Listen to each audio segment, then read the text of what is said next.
In this first video in Chapter 4, we're going to be looking at a few different scientists and what they contributed to the atomic structure.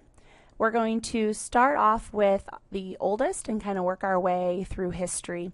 The first one is Democritus. He was a Greek philosopher, and he used the word atomos, which we get the word atom from, to describe that the smallest particle possible for a piece of matter would be called atomos.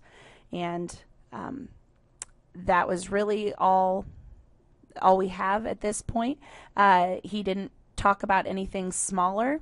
He didn't have anything inside the atom, so pretty much just a sphere, solid, not anything inside of it, so on. So that was his idea of an atom. And we move a little forward in history, and we have John Dalton. And Dalton believed, he actually had 4 different parts to his theory, so we'll just quickly mention all of them.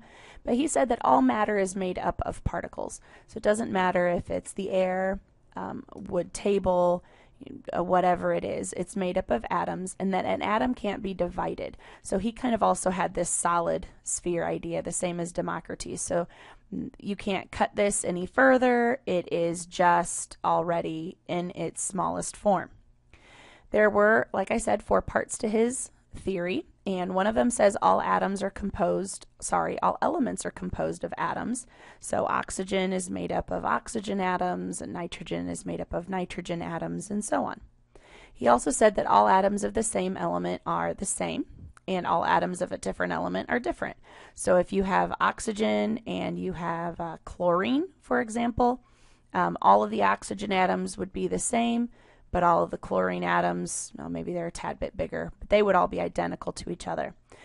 This is one that you're going to want to star when we come to a later video. This is actually one theory that was proved incorrect later in time. At his point in time, he thought that this was correct, but we proved the theory wrong later in the future. So keep that in mind. We'll come back to that video in a little while. His third theory said that compounds contain atoms of 2 or more elements, and so that's true. If you have a compound like H2O, you have to have at least 2 elements, in this case hydrogen and oxygen. And the last one is that chemical reactions involve rearrangement of atoms, so you can't create or destroy something. You can only rearrange what you have.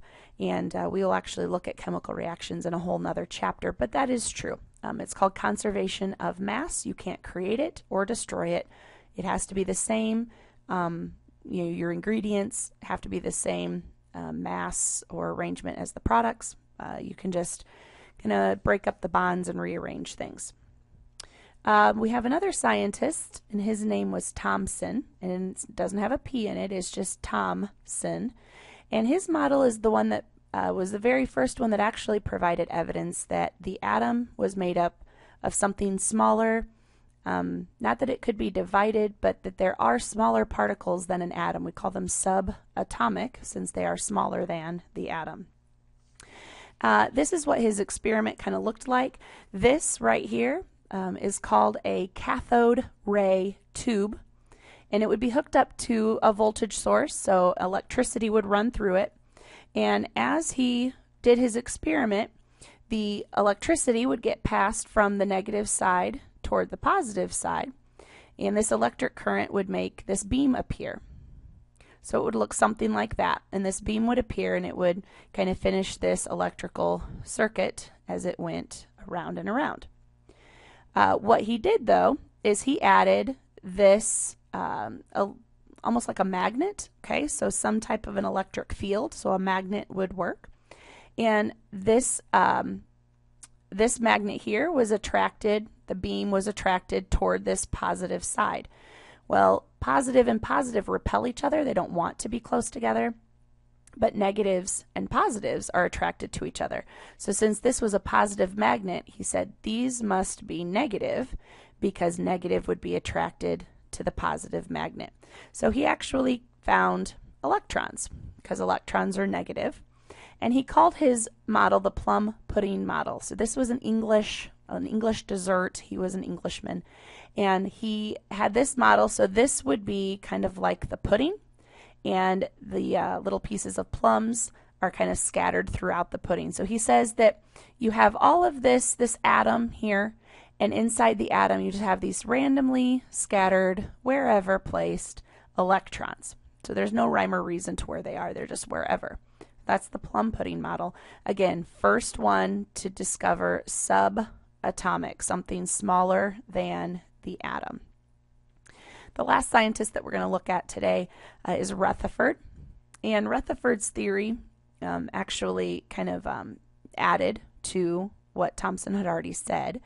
And he shot positive particles at gold foil. So keep in mind, positive particles would be attracted to negative. Positive particles would be repelled by other positive particles. So he expected that the positive particles that he was shooting, kind of like a laser beam, that they would pass right through this piece of gold foil without changing direction. And I'll show you a picture here in a moment. And the reason he thought that is that with Thomson's model, he had this circle, and he said all of this is positive material, again, and you just have the negatives wherever. So if this whole thing, if the positive is just kind of evenly distributed throughout the whole entire circle, the whole atom, then it's really, really weak, and it's not going to repel these positive charges. And so the positive laser beam would pass right through the atom, pass right through the gold foil, and he would be able to see the laser beam hit a piece of metal that he had around the outside edge. So this is his piece of gold foil. He expected the laser beam to come through the gold foil, hit it, and he'd be able to see the mark on the piece of metal. So this is what he expected to happen.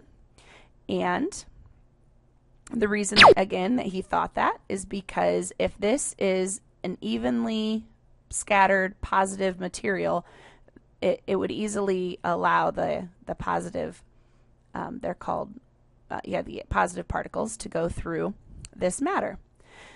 But when he did the experiment, he found that that was not what happened. So he did have some pass straight through, but he also had these, the laser beam get deflected into all sorts of different angles. Some of them even bounced back toward the laser beam itself. So that is definitely not what he expected, but here's how he explained why that would happen. So he said that instead of all these electrons being, scattered wherever, they might still be there, but instead of the positive charge being everywhere, the positive charge is actually a very, very small little spot, and most of this atom is all empty, empty, empty space, and it's not positive material. It's very dense, and it has a positive center. So this is a very heavy, dense, positive piece that's in the center, and the positive particles were deflected by it when they got too close. So here is how this would look as it's shooting these positive particles. Notice that when the positive particles are way up here in the empty space, they're far enough away from the positive nucleus that they can pass straight through. But when the positive particles start to get close, remember, these positive particles are positive, and they're hitting a nucleus, which is positive, and those repel each other. So when they start to get close, it's like when you push two magnets together. They don't want to be together. They push away from each other. So we have the beam kind of bouncing back at a different angle, and that's why the beam followed that.